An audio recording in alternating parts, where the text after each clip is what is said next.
Жақында ғана шариғат бойынша некесін қидырған Жания Джуринская жолдасымен бал айына кетіп қалды. Жас жұбайлар коронавирус пандемиясына қарамастан Мысыр еліне жол тартуды ұйғарған.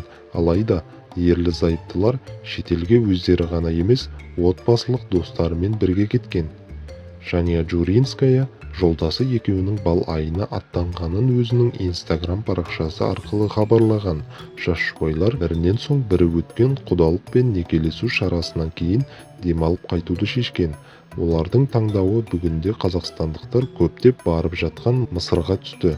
Белгілі актриса мен күйеуі әйгілі Шарм-эль-Шейх қалашығындағы қымбат қонақ үйлердің біріне тоқтаған.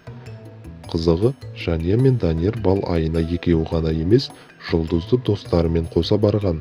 Олардың арасында Мейіржан Төребаев пен Дана Есиева, актриса Сая Оразғалиева, желі жұлдызы Мадлен мен атышулы Айжан Байзақованың інісі бар. Қос ғашығының қуанышын атап өту үшін шетел асқан қазақстандықтар Мысыр елінде жақсы демалыс өткізуде. Олар кемеде аса көңілді кеш ұйымдастырып, желіде түрлі видеолармен бөліскен. Жас жұбайлар өз оқырмандарына ыстық мекендегі күндері қалай өтіп жатқанын көрсетті. Олар белсенді түрде фото және видеоларды жариялап жатыр.